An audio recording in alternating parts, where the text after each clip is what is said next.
Olá, meus irmãos. Salve os irmãos na graça e na paz do nosso Senhor e Salvador Jesus Cristo. Amém? Vamos dar início à exposição do livro de Marcos. E hoje nós vamos estar falando sobre aqueles então que foram escolhidos ali no meio da multidão. Isso no ministério de Jesus ainda na Galileia. Marcos capítulo 3, versos 7 a 19, nos diz assim: Retirou-se Jesus com os seus discípulos para os lados do mar. Seguiu da Galiléia uma grande multidão também da Judéia. E de Jerusalém, da Idumeia, da além do Jordão, dos arredores de Tiro, de Sidom, uma grande multidão, sabendo quantas coisas Jesus fazia, veio ter com ele. Então recomendou aos seus discípulos que sempre lhe tivessem pronto um barquinho por causa da multidão, a fim de não o comprimirem, pois curava a muitos, de modo que todos os que padeciam de qualquer enfermidade se arrojavam a ele para o tocar. Também os espíritos imundos, quando viam, prostraram-se diante dele e exclamavam: Tu és o Filho de Deus. Mas Jesus os advertia severamente que o não expusessem à publicidade. Depois subiu ao monte, chamou os que ele mesmo quis e vieram para junto dele. Então designou 12 para estarem com ele e para os enviar a pregar e a exercer a autoridade de expelir demônios. E eis que os 12 que designou: Simão, a quem acrescentou o nome de Pedro, Tiago, filho de Zebedeu, João, seu irmão, os quais deu o nome de Boanerges, que quer dizer filho do trovão, André, Filipe, Bartolomeu, Mateus, Tomé, Tiago, filho de Alfeu, Tadeu, Simão, o Zelote e Judas Iscariote, que foi quem o traiu. Vamos orar. Deus, eu quero agradecer imensamente ao Senhor, ó Deus, pela Tua palavra, agradecer, ó Deus, por essa revelação a nós e, ó Deus, suplicar que o Senhor mesmo me use como instrumento nessa proclamação e na exposição da Tua palavra, ó Deus, para que possamos conhecer mais o Senhor, ó Deus, e possamos dia após dia adorar o Teu santo e bendito nome, Deus. Senhor, eu oro grato ao Senhor, porque o Senhor se revelou a nós, em nome de Jesus. Amém, Deus. Então, o ministério de Jesus na Galileia, ele continua a ser seguido por multidões, né? E entre eles, então, como nós já vimos também anteriormente, os escribas e fariseus estavam ali dentro, juntamente com eles também. E também havia ali forças hostis, né, que estavam querendo matar propriamente Jesus, como nós vimos na semana passada.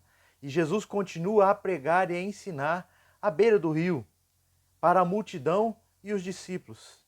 Então é interessante notar que Jesus, ele aqui não fugiu da multidão, mas ele rompeu apenas com a sinagoga, com o judaísmo oficial ali, não é? Mas o seu ministério se deu exclusivamente a essas multidões, relacionando elas aos lares e também ao ar livre. Enquanto aqueles que o rejeitou, não é? Como João capítulo 1, verso 11 diz que ele veio para os seus e os seus não receberam. Então os poderosos rejeitaram a Cristo, né? Mas ele alcança então grande popularidade entre o povo. E este então o busca por todos os lados, não é? Isso que nós vemos aqui no capítulo 3, a partir então aqui do verso 8, né? Temos lá então grande multidão já seguindo Jesus ali, não é?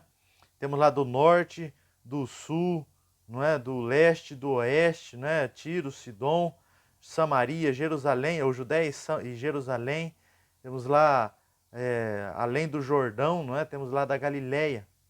Enquanto outros se tornaram endurecidos, até mesmo demônios se prostravam diante dele e confessaram que ele é o Filho de Deus. Verso 11, não é? Tu és o Filho de Deus. Então nós vamos ver nessa noite que do meio da multidão o Senhor então chama para si os 12. Mas olhando para essa multidão ainda, tinha certas motivações que estavam levando então essas pessoas a seguirem Jesus. As motivações eram de todas variadas, né? Alguns foram então a Cristo ali por curiosidade, por ver seus milagres, atraídos por interesses imediatos, né? Pelo pão, pela cura, né? Outros ainda foram atraídos por ouvir ou para ouvir os seus ensinos, mas não disposto a aprender com ele, né? Ou a crer nele mesmo. Outros, contudo, foram a Cristo para ouvir os seus ensinos, serem curados e crerem nele.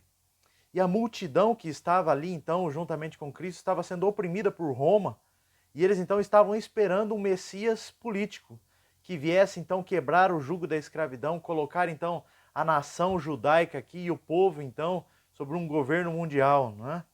E Bruce Barton diz que o reino de Cristo ele é espiritual.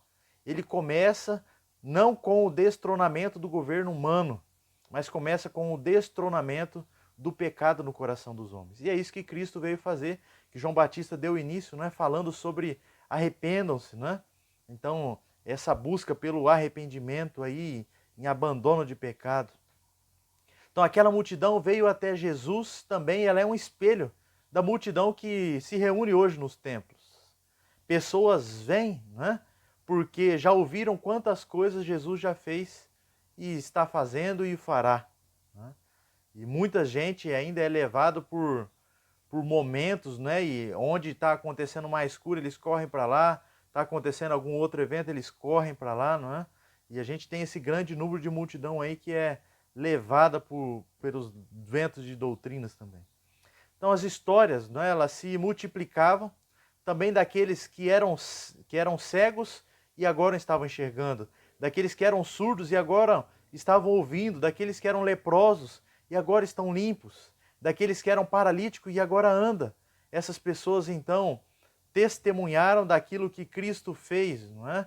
Então, esse poderoso testemunho aí fez com que outras pessoas, não é, pudessem ver e querer seguir a Jesus Cristo. Um homem paralítico contou como ele foi curado, né? Um cego contou como Jesus tocou os seus olhos. E assim as maravilhas foram passando de pessoa a pessoa. E algumas destas, né, estavam cheias de dor e sofrimento. Havia cegos, paralíticos, surdos, gente ferida, sem esperança, sem recursos, sem socorro humano, né? Eram pessoas aflitas, ansiosas e esperando ali para ser curadas, esperando para ser libertas, sendo então convencidas até mesmo que os seus casos eram semelhantes àqueles então a quem Jesus havia atendido. Então as pessoas corriam lá para ser curadas. Então nós temos lá essa multidão de pessoas seguindo a Jesus aqui de várias formas e por vários motivos. Mas temos ainda ali dentro dessa grande multidão, né, que até os demônios mostraram então ali, ou demonstraram discernimento. Isso mais do que os próprios fariseus e os herodianos. Olha lá, verso 11. Também os espíritos imundos, quando viam, prostraram-se diante dele e exclamavam: Tu és o Filho de Deus. E Jesus os advertia severamente que não expusessem a publicidade. Aqueles que negavam então a divindade de Cristo, né? Aqueles a qual ele veio, estavam negando o próprio Cristo. Mas os demônios reconheciam, não é, quem Jesus era e temiam. Né? Olha, Tiago capítulo 2, verso 19 diz: Crês tu que Deus é um só? Fazes bem, até os demônios creem e tremem. Então a gente vê que ser crente não basta, até o diabo é crente, não é? Mas não obedece, não tem uma vida com Deus. Então o diabo, aquele conhecia e conhece o poder de Deus, sabe quem Jesus é, sabe da autoridade dele para expulsá-lo. Né? Então, Jesus aqui proíbe então que esses demônios dessem testemunho a respeito dele, para que então Jesus desse continuidade no seu ministério ali, para testemunho das Escrituras e pelo testemunho também das palavras e das obras do Senhor. Então os demônios demonstram mais discernimento do que os próprios fariseus ali que estavam seguindo a Cristo. Né? E a chamada dos 12. Jesus, então, aqui, nesse seu ministério, no meio dessa multidão ali, pregando, né? Ele, então, chega um momento exato do seu ministério, da sua vida ali, né? Ele, então, já estava arrojando aqui, então, essa proclamação da sua mensagem, e ele, então, já tinha escolhido o seu método, né? Estava viajando ali por toda a Galiléia, ensinando, curando, né? Então, agora é o momento dele chamar então essas pessoas que vão estar encarregadas de anunciar esse evangelho. É bem evidente que a essa altura, os acontecimentos aqui então deviam encontrar algum modo de assegurar essa permanência dessa mensagem. Ela devia permanecer, devia continuar. E isso então na época não existiam livros, não é? Impressos, nem revistas e jornais. Não é? Então tinha que estabelecer meios para que essa mensagem permanecesse e pudesse então alcançar também outros lugares. E ele sabia perfeitamente, né, bem então que ele deveria fazer algo para que isso acontecesse, né? Então ele tinha que encontrar algum método, um modo de difundir essa mensagem. E óbvio então, né, que não havia maneira de chegar a muitas pessoas ao mesmo tempo. A tarefa também não era fácil. Então só era uma maneira para realizar esse objetivo: escolher alguns homens cujos corações então corações e mente estivessem voltados para ele, a qual ele pudesse então escrever a sua mensagem no seu coração e na sua mente, e esse então encarregaria de levar e anunciar essa mensagem a outros lugares. E é isso exatamente que nós vemos aqui. Então Jesus tinha, dentro desse grupo de discípulos, né, ele separou 12 para serem então os seus apóstolos. Discípulo então é esse que é aprendiz, mas apóstolo é aquele então que é enviado para uma comissão, que é embaixador, que vai em nome do rei. Então apóstolo foi esse então que foram chamados dentre os discípulos. Por isso então olhando para a vida deles aqui, a conversão, não é? Ela vem antes do ministério. Eles já estavam andando, estavam conhecendo a Cristo, conheceram, viram, aprenderam e agora o Senhor o chama para mais perto para enviar para o ministério. Jesus só teve esses 12 apóstolos, né? E os apóstolos foram então os instrumentos para receber essa revelação de Deus e foram inspirados por Deus para o registro das Escrituras, o qual nós temos hoje. E não há sucessão apostólica. Os apóstolos não tiveram sucessores depois que morreram, né? Então, os apóstolos então não tiveram sucessores, mas um dos apóstolos precisava, os apóstolos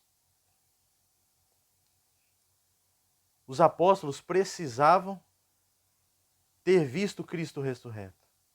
Precisavam ter tido comunhão com o próprio Cristo, ser sido chamado pelo próprio Cristo. Os apóstolos então receberam poder especial para realizar milagres. E como prova isso da sua credencial, né? Que eles então viram, testemunhavam e também faziam. Né? Um autor diz que a decisão de Jesus em escolher os 12 apóstolos foi uma decisão mais crucial de toda a história. Ele não escreveu livros, não ergueu monumentos, nem construiu instituições, mas ele discipulou pessoas de modo mais eficaz para perpetuar seu ministério. Né? E aqui sim, esses então depois vieram a relatar e a escrever aquilo que estava acontecendo. Né? E a existência da igreja prova então a correção dessa sua decisão, que deu certo, funcionou o método do Senhor Jesus Cristo. Né? Então o Senhor tinha muitos discípulos e dentro desses discípulos então ele chama os 12 para fazer parte do seu apostolado ali. Não é?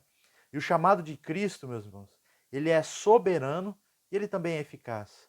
Jesus chama e chama irresistivelmente. Jesus não apenas chamou soberanamente, mas também chamou eficazmente, pois chamou os que ele mesmo quis que vieram junto dele. Olha lá o que nos diz então Marcos 3,13. Depois subiu ao monte, chamou os que ele mesmo quis e vieram para junto dele. Né? Então ele mesmo chamou aqueles a qual ele quis e esses então imediatamente responderam, vieram para ele. Jesus não fez uma pesquisa entre as opiniões da multidão ali para saber quem ele iria escolher. Ele não escolheu a liderança da igreja por critérios humanistas.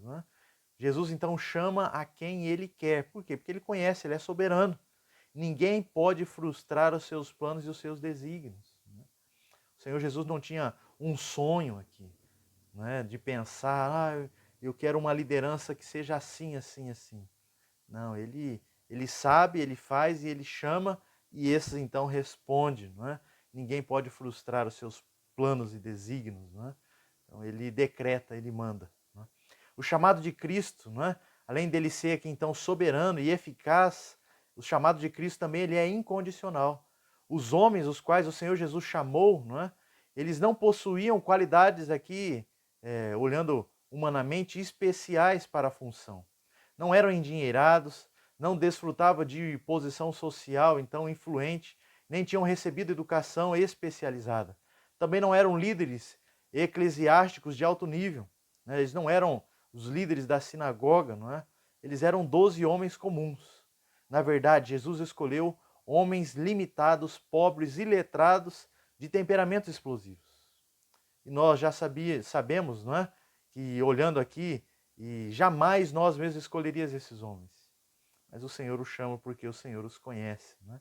Jesus os escolhe, Jesus ensina, Jesus equipa e reveste eles de poder. E com estes homens, ele transtorna e transforma o mundo. Atos 17:6 diz que estes que têm transtornado o mundo chegaram também aqui. Famosos, reis, tiveram seus nomes apagados da história, mas esses iletrados homens têm seus nomes relembrados, não é? Em todos os dias por milhões e milhões de cristãos ao redor do mundo. Jesus os chama para estarem com ele e chama para pregar, para exercer autoridade também sobre o demônio. Então Jesus chama para estarem juntamente com ele, foi o que Jesus fez. Jesus os chamou também para anunciar, para pregar a sua palavra. E Jesus chama para eles exercerem autoridade, até mesmo sobre os demônios. Então nós vimos nessa noite que dentro dessa grande multidão, né, tinha pessoas ali com várias motivações para servir ao Senhor Jesus Cristo.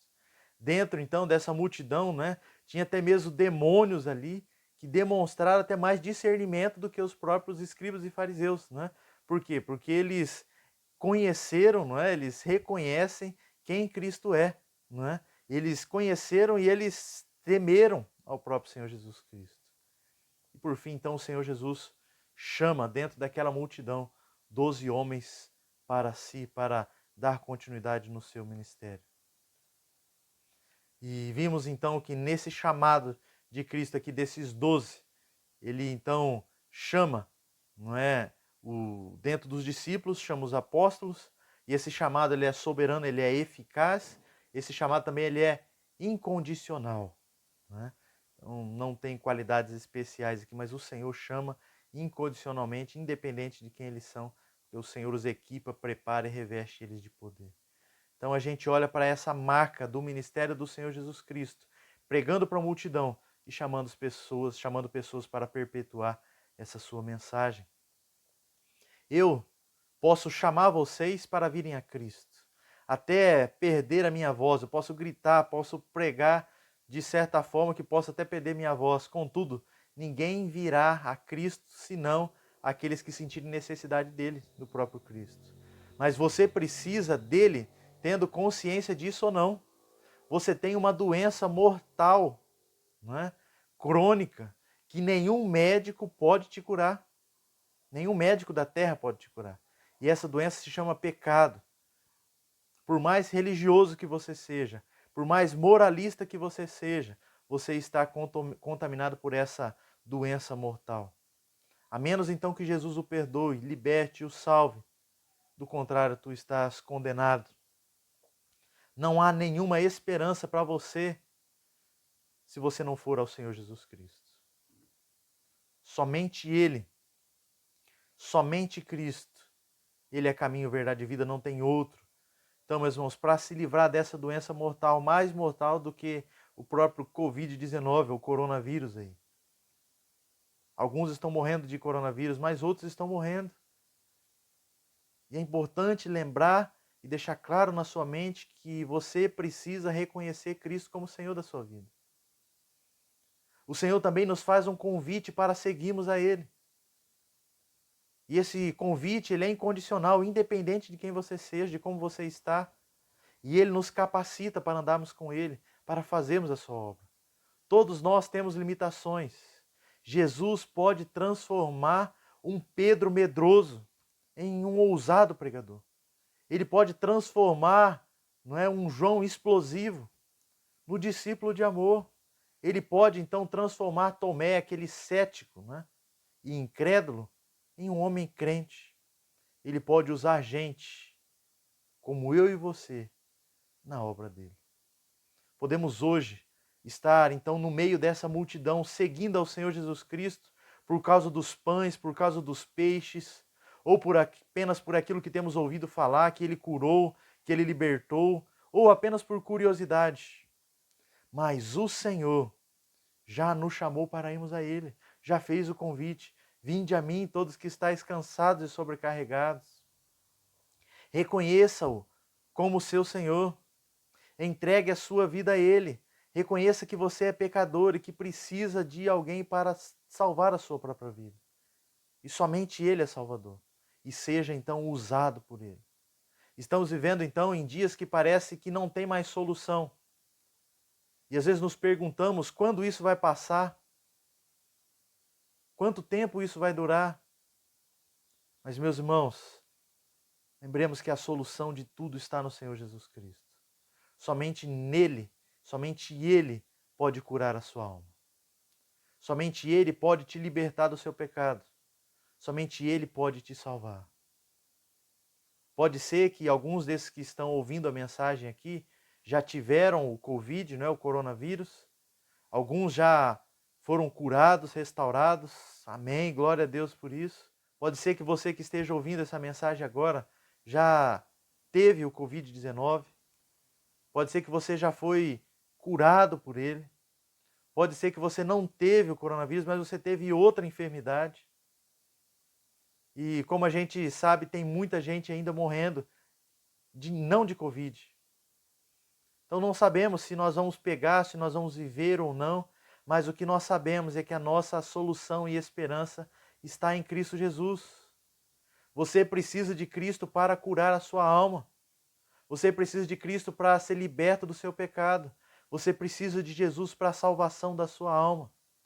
Não há nenhum outro, somente Cristo. Ele é caminho, Ele é verdade, Ele é vida. E é Ele então que te chama, é Ele que te convida para fazer parte dessa família. Você tem ouvido, está ouvindo essa mensagem, então responda ao chamado do Senhor Jesus Cristo, dizendo: Senhor, reconheço que sou pecador e preciso do Senhor. Transforme, mude a minha vida, cure a minha alma e perdoe os meus pecados. Salva-me, Senhor. Reconheça o Senhor Jesus Cristo como o Senhor da sua vida e seja salvo e seja usado na propagação da palavra dele e tudo isso para a honra e para a glória dele. Que Deus os abençoe e vamos continuar caminhando com o Senhor Jesus Cristo. Vamos orar. Deus e Pai de nosso Senhor Jesus Cristo, ó Deus, ouvimos a tua palavra e vemos que muitos estavam andando juntamente contigo. A grande multidão estava ali com o Senhor. E muitos, ó Pai, com interesses variados, ó Pai. Alguns com interesses apenas por um alimento, pão e peixe. Outros, ó Pai, por curiosidade. Outros, ó Deus, para ser curados e restaurados. Outros para aprender. Outros para conhecer mais o Senhor. E outros para ser totalmente transformado por Ti. Obrigado, Deus, porque o Senhor nos chamou e hoje a gente tem, ó Deus, a Tua palavra onde nós podemos ver, estudar, conhecer mais o Senhor. E, ó Deus, eu peço que o Senhor mesmo, ó Deus, aplique isso no nosso coração. Transforme as nossas vidas, ó Pai, restaura as nossas vidas, ó Pai, e faz, ó Deus, estar juntamente com o Senhor com um desejo puro e sincero, ó Deus, do nosso coração. Para que possamos aprender, viver para a honra e glória do Teu santo e bendito nome, Deus. Transforma as nossas vidas, ó Pai. Salva aqueles que estão, ó Deus, perdidos, ó Pai. Restaura as nossas vidas, ó Pai. E use-nos, ó Deus, como instrumento do Senhor. Assim eu oro, ó Pai, pedindo e suplicando pelos meus irmãos, ó Pai, aqueles que têm passado, ó Deus, por momentos difíceis, ó Pai, no serviço, na família e assim também na sua vida espiritual. Esteja curando, livrando, libertando, Deus, e salvando, em nome do Senhor Jesus, o nosso Senhor e o nosso Salvador. Amém. Que a graça do Senhor Jesus Cristo, que o amor de Deus, nosso Pai, e a comunhão do Espírito Santo do Senhor seja sobre nós, sobre todo o povo de Deus espalhado pela face da terra, hoje e para todo sempre. Amém, amém e amém.